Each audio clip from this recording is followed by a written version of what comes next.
right? So firstly, I need to create a counter, right? Each time I get this data set, it's same on month basis, and I'm sick of making the same calculations again and again. So what I do is I make those calculations via macro.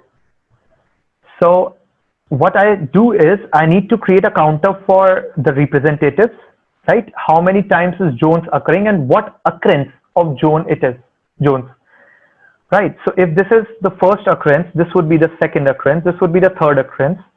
And here I want it to show as 1, 2, 3, and not the total number of occurrences of Jones, which for I know is 8. At the same time, I'll be needing the subtotals of units and totals formula here, right? So I'll create a subtotals also, and it will format this entire bit into a table, and it will change the dates here, because right now, because of the full stops, Excel does not understand that this is a date, right? I'll change it into a date format all through with macro, right? Once I create that macro, it will, on month basis, it will replicate the same steps for me, right? Let me get to it now. I select, let me delete this. Okay. I select cell A1. Okay. That's when I go to view, I go to macro, record macro, and I name it work 1. Okay. I press OK. From here on, every step that I do will be recorded. Okay. So the first thing that I do is I select cell AA, right? It has recorded that I'm selecting the range AA, right? And of course, it depends on your data set and everything as to how you want to proceed with it. There are multiple assumptions involved in the process that I'm doing here. My assumption is that on month, I'll receive the same set of columns. The number of rows, of course, can vary, but this is the data that I'll receive, which I'll format the way I showed you right now.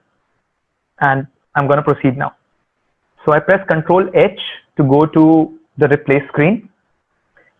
What to replace is dots, and with what to replace is the backslash. And I click on replace all. Right? 86 replacements made. Okay. Close. Now, if I want to show you, it has become into a dates format. I can put the dates filter accordingly if I want to. Okay. This is the first step that I did with macro. Right? Now I press Control A. My entire data set is selected. I'm going to go to insert. I'm going to click on table.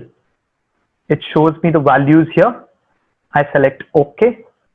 It has created a table for me. Right? Now I select A1 again. Right? I go to the last column by pressing Control right. It has taken me to the end of the data set. I again press right, and in here I type counter, which is the header for my formula that I'll be applying. Okay, all of these steps which I'm doing right now are being recorded. Right, so I press equal to. I'm gonna put the COUNTIF formula to create the counter. I'll select the range as C2 to C2. This is how we create a counter. And for the COUNTIF video, guys, feel free to visit the link that will be shared on the group. We have the COUNTIF video as well to understand what tips and tricks we can apply on COUNTIF formula, right? And we select C2, right? When I press enter, my purpose is achieved. For Jones, it's showing 1. For second Jones, it's showing 2. It's not showing 2 actually.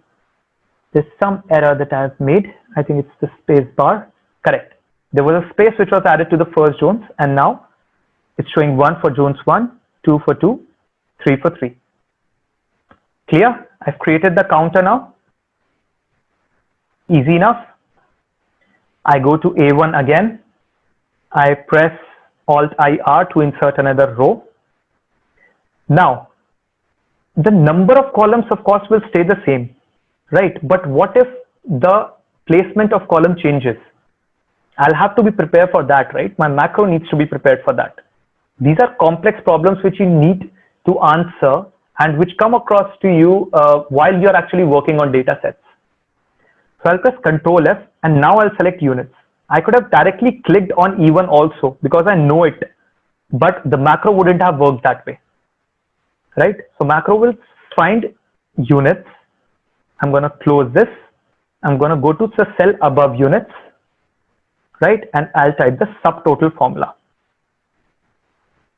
right? I'll select the sum 9. I select from E3 and I can type to n number of rows. So I'll type E1 lakh, right? The total count of number of rows in the Excel is approximately 10 lakh. So I'll type 1 lakh here and it gives me the total. Right now I press Ctrl C, right, and I press Ctrl F to see where the total column is. It might have shifted, right? I found the total column, go up and I press Ctrl V. I got the subtotals here as well. Easy enough. Now I'll just go to view and I'll do stop recording. Whatever functions I did are now recorded, right? Now I can replicate these tasks on an ongoing basis, on a month-on-month basis. So now what I'll do is I'll just copy this data, paste it as values. I go to macro, I go to view macros, run it now, right? It has performed those exact steps and it has given me the final output.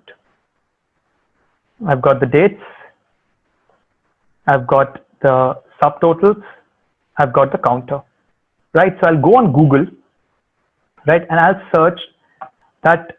I'm telling you how to search for codes, for VBA codes, right? I already have it in handy here, right?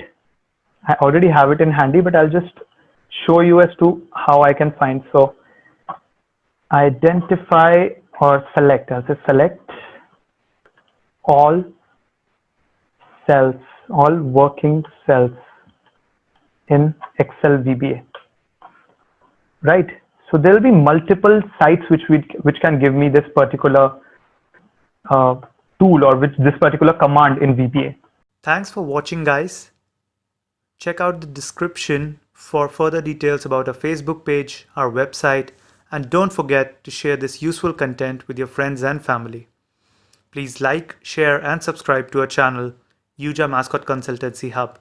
If you want to become the part of our WhatsApp group, please mail us on the email ID mentioned in the description. Thanks everyone. Until next time.